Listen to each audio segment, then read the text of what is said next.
Angola, a name that echoes through American prison history like a warning. A place larger than Manhattan, surrounded by razor wire, farmland, and remote Louisiana fields. But most people never think about how inmates actually get there. They only hear the stories after someone's already behind the gates. The violence, the control, the isolation, the reputation of a prison built on a former slave plantation. But before anyone becomes part of Angola's massive population, there is a hidden machine quietly working behind the scenes. A system of decisions, classifications, risk assessments, and transfers that begins long before a person sees the prison bus. A machine that determines who stays in local jails, who goes to medium custody, and who is sent to the place many inmates fear the most, the Louisiana State Penitentiary, better known as Angola. This documentary uncovers that process, how an inmate's paperwork can change their entire future, how behavior, sentencing, and security risks push someone toward one of the toughest prisons in America, how decisions made by officials, sometimes hours after sentencing, determine whether someone ends up working in Angola's fields, locked in one of its sprawling cell blocks, or placed under maximum security restrictions. And the truth is simple. Nobody ends up at Angola by accident. There is a structured pipeline, powered by policies, risk evaluations, and the daily choices of correctional authorities. A pipeline built to send the most challenging, long-term, or high-risk inmates into a single institution designed to manage them. This is not about rumors, not about myths.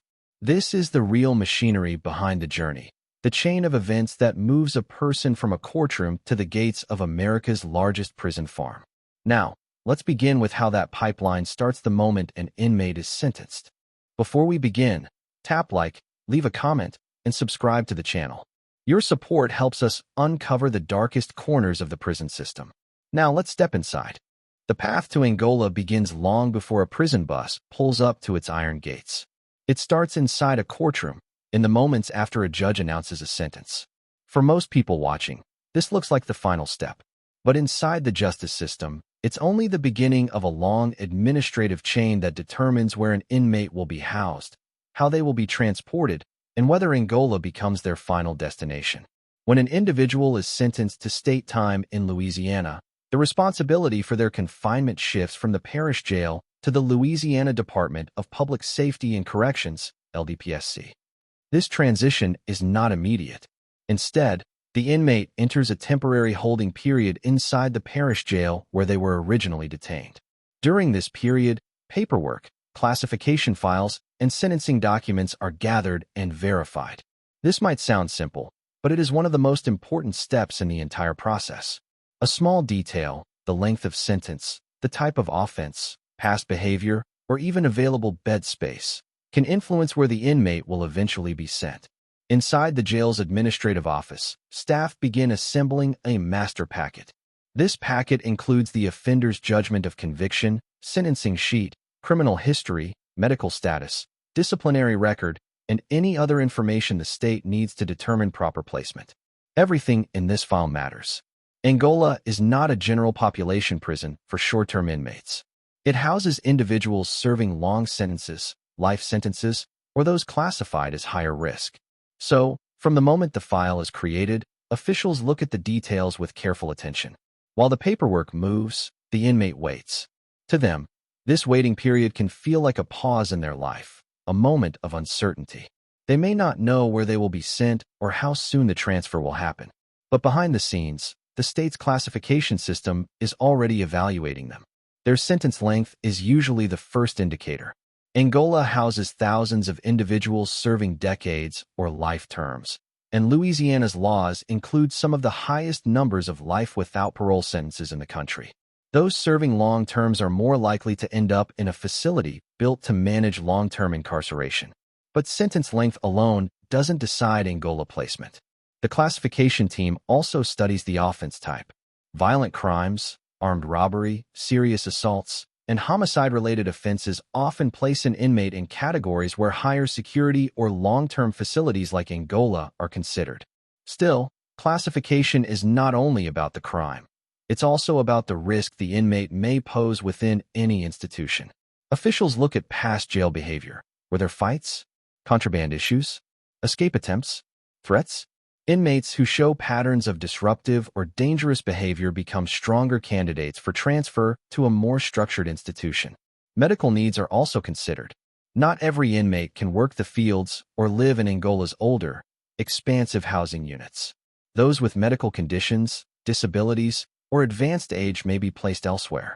Angola has medical services, but its size and work-based culture mean not every inmate fits the environment.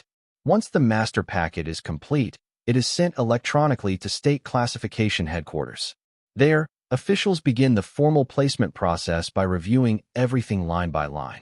They score the inmate on a classification scale, a point system that evaluates their security risk, sentence length, behavior, and overall needs. This score is one of the most important tools used to determine housing. A high score may move the inmate toward maximum or closed custody environments, while a moderate score may lead toward general population units inside Angola, which also exist in large numbers. Meanwhile, inside the parish jail, the inmate might begin hearing rumors. Other inmates talk about Angola often. Some fear it, some respect its routines, and some believe it's the best place for long sentences because the structure brings stability. But none of the rumors matter. What matters is the classification decision being prepared miles away. Once state officials finalize their placement recommendation, the next step is scheduling transportation. In Louisiana, inmate transfers are coordinated through secure transport teams that move people from parish jails to state facilities. These movements are not random. They follow planned routes, security protocols, and daily coordination between jails and the Department of Corrections. A jail may receive little notice before transport arrives, sometimes only hours. Transport officers identify the inmate, check the paperwork, and prepare them for the journey. When Angola is chosen as the placement, the transfer is handled with extra care. Angola is massive, and it operates multiple internal camps spread across thousands of acres. So even arrival requires planning. Not every inmate goes to the same entrance or the same housing block. Some are taken to intake at Camp C, others to receiving and diagnostic units, depending on the classification team's instructions.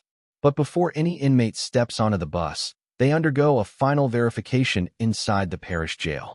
Officers check restraints, identity, and medical clearance. The inmate may be given basic state-issued clothing and a small bag of personal property allowed for transport. Then they're escorted out to the secure vehicle, usually a white, reinforced DOC transport bus or van. Many describe this moment as the clearest turning point, the moment they leave behind one world and move toward another, far larger and more controlled. The road to Angola is long, especially from southern or urban parishes. As the bus moves through rural Louisiana, inmates often feel the isolation increasing. Angola's location is intentional, remote, surrounded by natural barriers, and far from major cities. The final stretch takes the transport vehicle through rolling farmland and past the tall levees that border the Mississippi River. When the bus finally approaches Angola's imposing front gate, the reality of where the inmate has arrived becomes unmistakable. And yet, everything up to this point was only administrative. The real journey, the life inside Angola, begins after they pass through the gate. The moment the transport vehicle passes through Angola's front gate, the inmate steps into a world unlike any other in the United States. Angola is not just a prison. It is a self-contained city built on 18,000 acres of farmland, surrounded by wilderness and bordered by the Mississippi River. But for every new arrival, none of that is visible yet. Their first hours are spent inside a tightly controlled intake system designed to classify, evaluate, and place them within one of the many camps that make up the Louisiana State Penitentiary. The bus pulls into the vehicle's sally port, a secure garage-like structure where gates lock behind it. Transport officers escort the inmates out, checking names one more time against the transfer manifest. Every step here follows strict protocol. Inmates walk in line, hands restrained, under close supervision. Angola receives inmates from across Louisiana, and each arrival is treated as a high-security movement until staff confirm there are no discrepancies. Inside the intake building, the processing begins. This is not a quick or simple procedure. Angola houses thousands of inmates, and intake must verify the details of every individual before they enter the general system. The first stage includes identity verification, fingerprinting, and photographing. Staff match fingerprints to digital records, ensuring the person arriving is the same person listed in the state's database. A single mismatch can pause the entire intake process, so officers double-check documents carefully. After verification, inmates begin a medical evaluation. Angola's medical screening is a requirement for every new arrival, regardless of prior health records. Nurses conduct blood pressure checks, basic examinations, and questions about medication or chronic conditions. Any inmate showing signs of serious illness may be placed in medical observation or referred to the prison hospital for further evaluation. The medical team also documents injuries or conditions to ensure Angola has an accurate record from day one. Next comes the search and property process. Inmates turn over personal belongings brought from the parish jail. Some items are allowed, others must be stored or returned. Angola issues state clothing, the familiar prison uniform, along with basic hygiene items. For many, this moment marks the emotional shift from in transit to incarcerated. Parish jail clothing is exchanged for the clothing they will wear inside the state system, and it becomes clear that this is no longer a short-term environment. Once property and medical screenings are complete, the next major stage begins: classification interviews. Angola's classification team meets with every new arrival, using the master file sent from the parish jail, but also gathering fresh information directly from the inmate. They ask about past incarcerations, known enemies, previous disciplinary issues, and any safety concerns.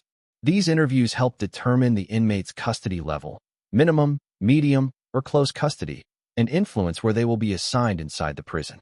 The classification team also evaluates work eligibility. Angola is a working prison, and most inmates participate in labor assignments once placed. Work can include agriculture, kitchen duties, maintenance, or unit support roles. However, not everyone can be assigned immediately. Medical issues, disciplinary status, or custody level can delay work placement. Classification staff note any factors that may limit or approve the inmate for labor. After the interview, inmates move to the next stage, a temporary holding area where they wait until the entire intake group completes processing. For some, this wait lasts hours. For others, nearly a full day. Angola's intake is designed to be thorough rather than fast, and the volume of arrivals varies depending on statewide transfers. Officers continue checking documents, entering data into the system, and confirming classification placements. Once the intake group is cleared, officers begin assigning inmates to their designated camps. Angola is not one single building. It is divided into multiple housing areas spread across the massive property. These include Camp C, Camp D, Camp F, main prison, and specialized units such as maximum security tiers or protective custody housing. Each camp operates like a separate community with its own dorms, jobs, routines, and officer staff. The classification decision determines where an inmate begins their Angola experience. The ride from intake to the assigned camp offers the first real glimpse of Angola's size. Transport vans escort inmates through long stretches of farmland, past guard towers, barns, workshops, and fields where crews work under supervision. It is an introduction to the structured, routine-driven environment that defines the prison farm. Some inmates describe the drive as overwhelming. The distance between buildings makes it clear that isolation is part of Angola's design. When the van reaches the assigned camp, inmates are escorted into their new housing area. The camp officers conduct another brief check of identity and paperwork before directing inmates to their dorm or cell tier. Housing varies widely across Angola. Some areas consist of open dormitories with rows of bunks, while others use two-man cells or restricted housing units. The layout depends on custody level, camp rules, and the inmate's assigned classification. The first hours inside the assigned camp are focused on orientation. Inmates receive instructions about daily routines, meal times, count procedures, movement rules, and camp-specific expectations. Angola operates on strict schedules, and new arrivals must learn quickly to avoid disciplinary issues. Officers often explain the basics: where to line up, how to sign up for medical, how work call functions, but much of the practical learning comes from experienced inmates inside the dorms. The first night inside Angola can be quiet or loud, depending on the housing unit. Some dorms stay active until lights out, while others maintain strict silence. New arrivals usually stay alert, observing the environment, learning unspoken rules, and understanding the social structure. For many, the adjustment is mentally heavy. Angola's size, history, and routines create a unique atmosphere, and newcomers must adapt quickly. Within the first 48 hours, inmates begin receiving their initial schedules. Work assignments may be temporary at first, with permanent placements determined over the next few weeks. Medical follow-ups are scheduled if needed. Some may be called back to classification for additional questions. The intake process officially ends once an inmate is fully documented, housed, and entered into Angola's daily operational system. But even after intake, one truth remains. The position an inmate occupies on their first day does not always match where they will end up long-term. Transfers within Angola's camps, changes in custody level, disciplinary actions, or new evaluations can shift an inmate's path in the months or years ahead. The intake process simply sets the starting point, the beginning of a much longer journey inside America's largest prison farm. The moment an inmate completes intake at Angola, another process begins beneath the surface, a slow, administrative system that quietly shapes the rest of their prison life. This is the full classification phase, the long-term assessment that decides where they work, where they sleep, how closely they're supervised, and whether they remain in general population or move into a more restricted environment. It is one of the most important mechanisms inside Angola, because it determines how an inmate fits into the complex structure of America's largest prison farm. Although the inmate has already gone through an initial classification interview during intake, this next stage goes deeper. It involves reviewing their behavior, health, risk level, sentence type, and required programs. Angola is a place built to manage thousands of people with long sentences, many serving life. So the classification system must be thorough enough to keep the prison organized and safe. The first thing officials look at is custody level. Angola uses multiple custody categories: minimum, medium, close, and maximum. Each reflects how much supervision an inmate needs and how much freedom of movement they will have inside the prison. Minimum custody inmates may work in open fields under supervision and move between designated areas more easily. Medium custody allows some movement, but still requires tight monitoring. Closed custody restricts movement significantly, often holding inmates in more controlled housing. Maximum custody, used for those with serious behavior or security risks, keeps inmates under the strictest conditions, often in cell-based housing. Custody level is determined by a point system. Factors include the seriousness of the offense, length of sentence, escape history, violence record, disciplinary violations, and time left to serve. A life sentence automatically raises points, but an inmate with a clean behavior history may still receive a lower custody level than someone with frequent disciplinary problems. Angola's classification staff review this in detail because a wrong placement can affect safety for both inmates and officers. Another element of classification is housing assignment stability. Angola is divided into multiple camps, each with its own atmosphere and purpose. Some camps house general population inmates. Others hold those with disciplinary issues or special management needs. Camp C, for example, has historically included a mixture of general population units and more controlled environments. Main prison houses large dormitories and specialized treatment units. Camp F is known for agriculture-based work crews. Each camp has its own pace, routines, and challenges, and classification officers must match inmates to locations that best fit their behavior and needs. Part of this decision comes from reviewing an inmate's past behavior. For instance, if someone had multiple fights in the parish jail, the classification team might avoid placing them in a high-traffic dormitory where conflicts are common. If an inmate has a known enemy already housed in one of the camps, classification will document it and separate them as much as possible. This is done both for security and to avoid unnecessary disruptions inside the housing units. Classification also reviews medical and mental health needs. Angola has a hospital on site, but it is not set up to house large numbers of medically fragile inmates. Those requiring regular treatment may be placed closer to the prison hospital or within units that make daily medical access easier. Mental health staff also evaluate inmates who may need services or monitoring, and classification takes those recommendations into account during placement. Another major factor is work capability. Angola is a working prison, and most inmates are assigned a job at some point. This could be agricultural labor, working in the kitchen, manufacturing shops, maintenance, janitorial roles, or support services.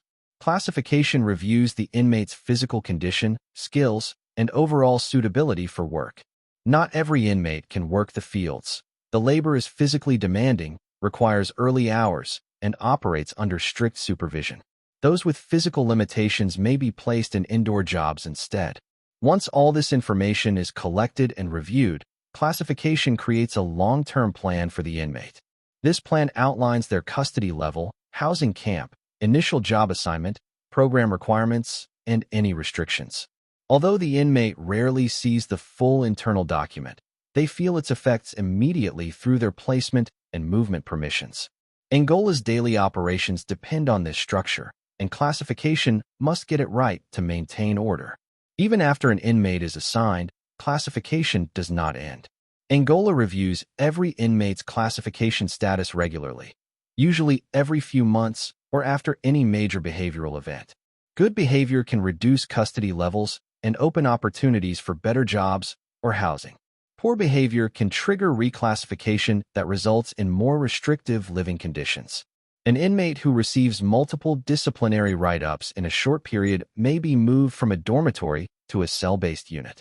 Someone who performs well in a job and avoids conflict may eventually earn a more stable placement. In addition to custody and housing, classification also monitors program eligibility. Angola has educational programs, vocational training, and faith-based initiatives that many inmates participate in. While these programs do not directly determine custody level, participation can influence future decisions. Inmates who engage positively in programs often create a record that helps them during classification reviews. Those who decline or perform poorly may not gain the same opportunities. One reality inmates learn quickly: classification decisions at Angola are not random. They are shaped by the prison's need to maintain order in a massive, isolated environment. Thousands of people live here for decades, and even small decisions can affect the stability of entire housing units. This is why Angola's classification system remains one of the most detailed in the country. It must manage long-term incarceration on a scale few prisons deal with. For new arrivals, the classification process can feel slow and confusing. They may not understand why they were placed in a certain camp or given a certain job. But behind every decision is a structured evaluation designed to match their risk level, behavior patterns, and personal needs with the prison's operational demands. Some inmates adapt quickly, accepting their classification as part of the system. Others struggle, challenging decisions or requesting transfers. But changes are rarely immediate. Classification adjustments take time, paperwork, and reviews. By the end of the full classification cycle, the inmate is no longer just a new arrival. They have been officially integrated into Angola's long-term system. Their housing, job, routines, and privileges are now part of the structured environment that defines life inside the prison farm.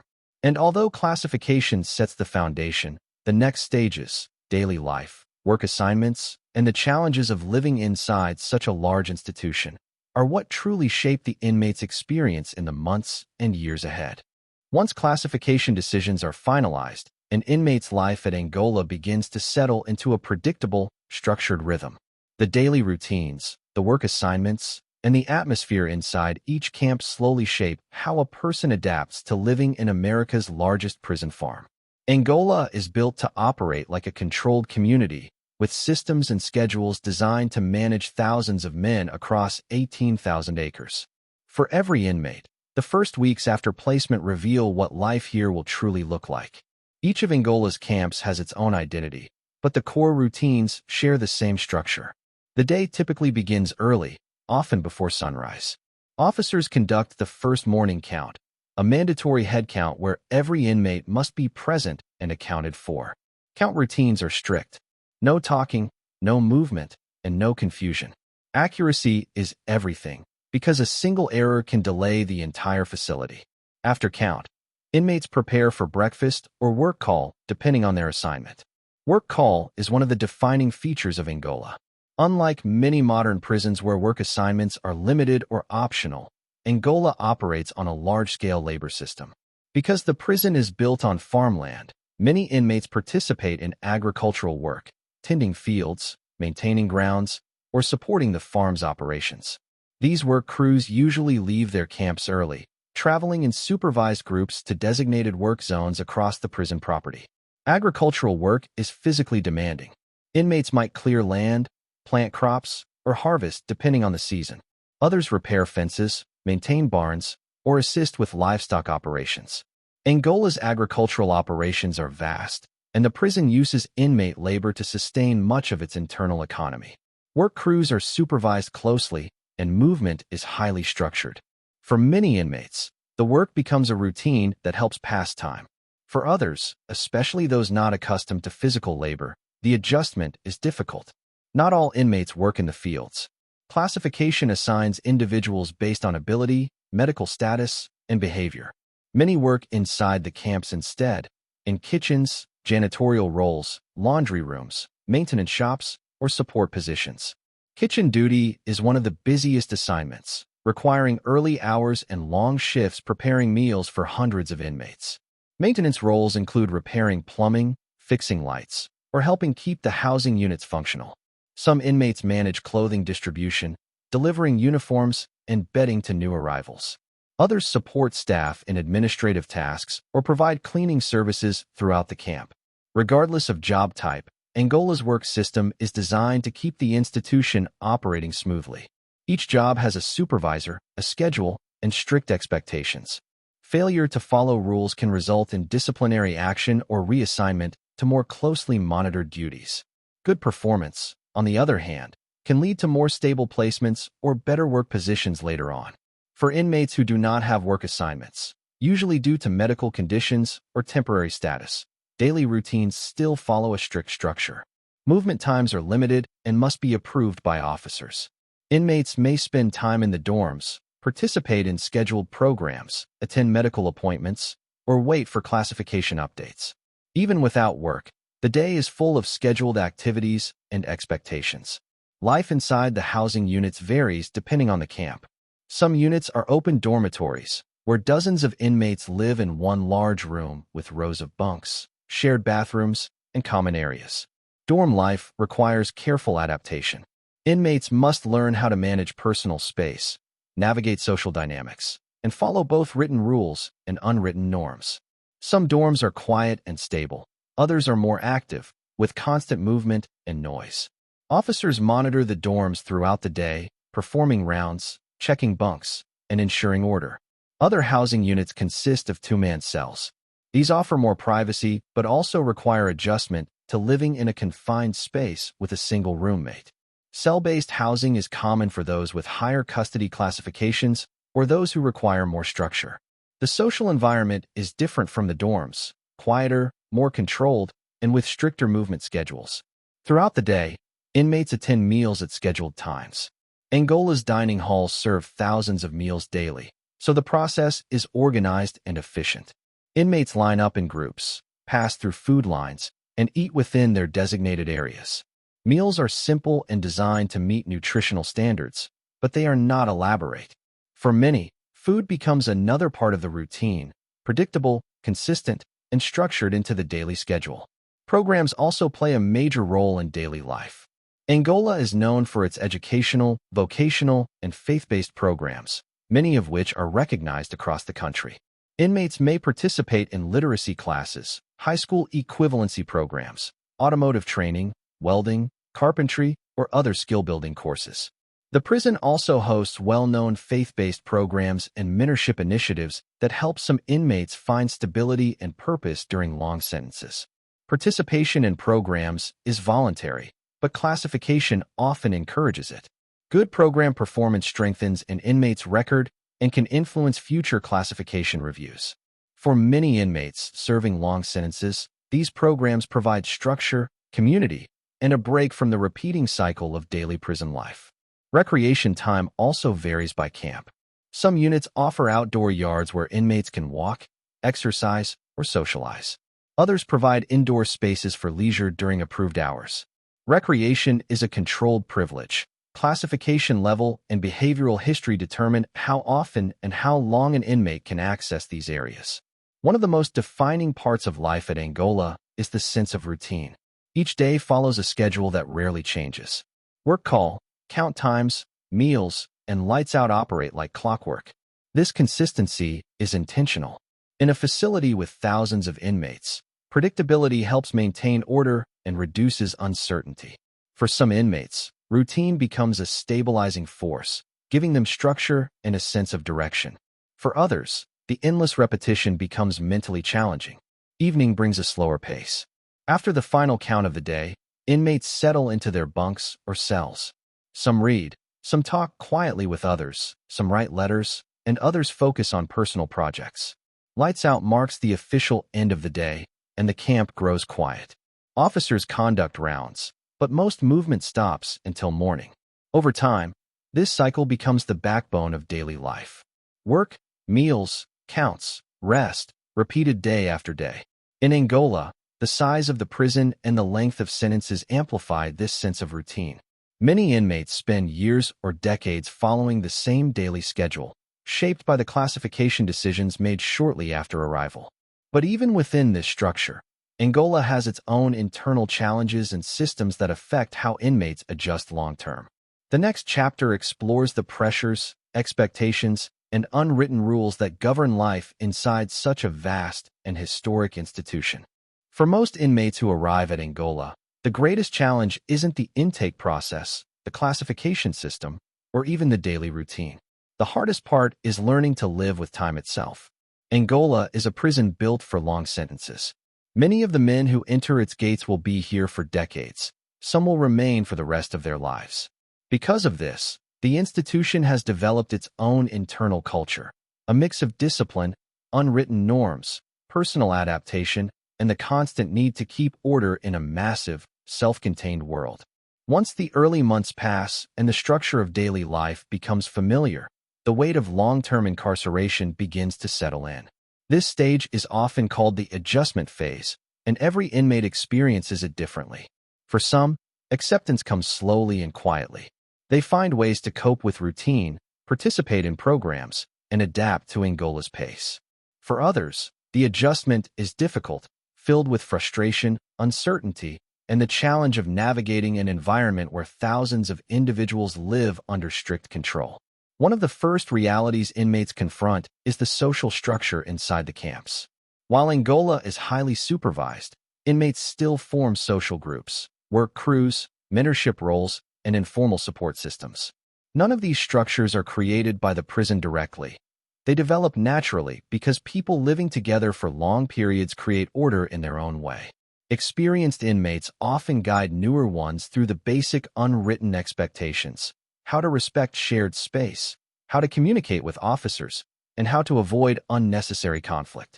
These guidelines help maintain stability inside dorms and cell blocks. A key part of long-term adjustment is understanding personal boundaries.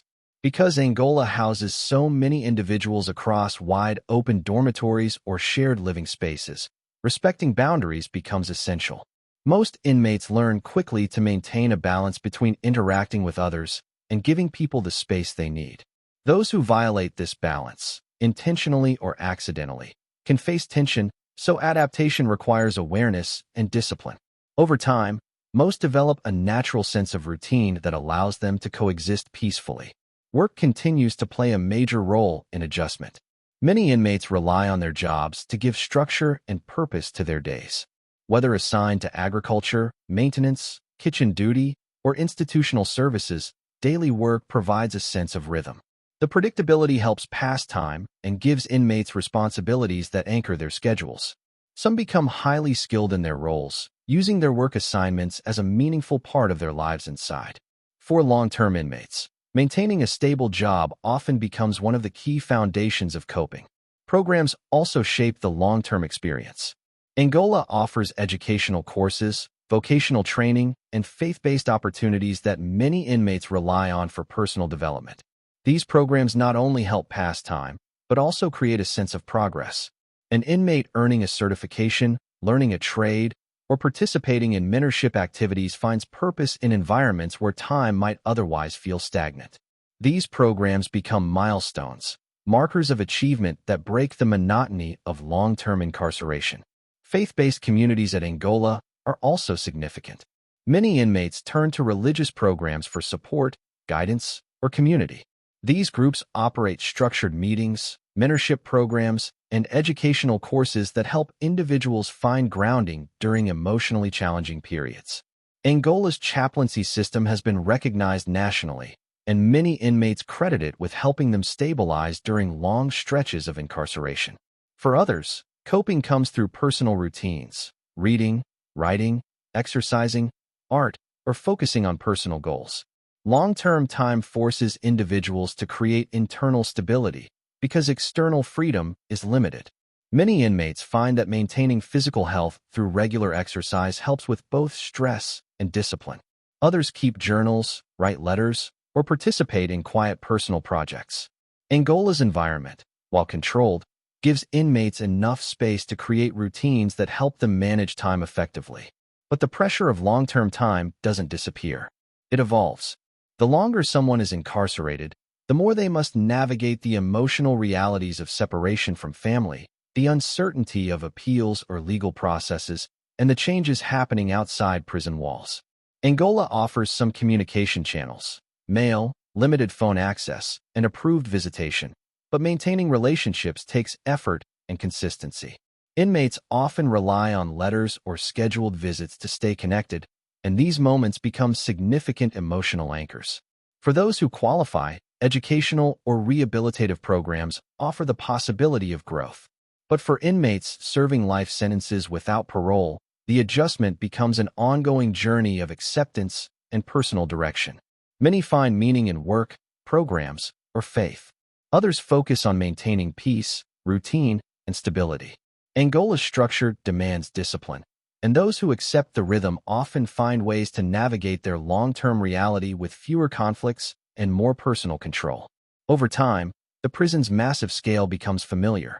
The long fields, the distances between camps, the sound of officers conducting count, the rhythm of work calls, the predictable flow of meals, all become part of a deeply structured environment. For many, time begins to blend. Weeks turn into months, and months turn into years. The stability of Angola's routine is intentional, designed to manage thousands of people efficiently. But for inmates, the challenge is learning how to exist within that routine without losing purpose or direction. Some inmates rise into mentorship roles, helping guide new arrivals or supporting others through programs. Some become trusted workers in long-term positions. Others focus on quiet personal growth. Angola's system, for all its control and structure, leaves space for individual adaptation. The men living here often form personal paths that define how they cope with the reality of long sentences. Even for those who one day qualify for transfer or release, the time spent at Angola becomes a defining chapter of their lives. The routines, the work, and the structured environment leave a lasting impact. And for those who remain long-term or for life, the prison becomes a world they learn to navigate with discipline, awareness, and personal adaptation. Angola is many things: a farm, a prison, a community, a controlled environment with strict routines. But above all, it is a place where time moves differently. For every inmate who enters its gates, the journey becomes a test of endurance, structure, and personal strength. And while the earlier chapters of their story involve sentencing, transfers, intake, and classification, it is the long-term adjustment, the quiet daily battles, that define life inside America's largest prison farm. From the moment a person is sentenced in a Louisiana courtroom to the day they settle into a bunk inside one of Angola's massive camps, every step is controlled by a system built to manage long-term incarceration. Nothing is random. Nothing is accidental. The journey to Angola is the result of classification decisions, paperwork, security assessments, and the structured movement of inmates across the state. But once inside, that journey takes on a new meaning. The prison's routines, work systems, and strict structure shape the daily lives of thousands of men. Angola is more than farmland and fences. It is a complex institution designed to function like its own world, with its own pulse, pace, and expectations. Every inmate who enters becomes part of that world, adapting to long sentences, predictable schedules, and the challenge of finding stability in a place built for decades of confinement. For those looking in from the outside, the process is often invisible. The paperwork, the routes, the decisions, and the quiet machinery that determines who ends up at America's largest prison farm. This documentary has revealed that hidden pathway, showing how long-term inmates move through courts, jails, classification centers, and state decisions before arriving at Angola's gates. And once inside, the story is no longer about how they got there, but how they live, adapt, and survive within one of the most structured prison systems in the United States. The machine behind Angola continues to turn every day, processing new arrivals, reclassifying long-term inmates, and managing the enormous responsibility of holding thousands of men across 18,000 acres. For many inmates, life here becomes a long road of routine, responsibility, and personal adaptation. For others, it becomes a place of reflection, growth, or emotional endurance. But for all who experience Angola, one truth remains constant. Ending up here is never an accident. Staying here becomes a test of time,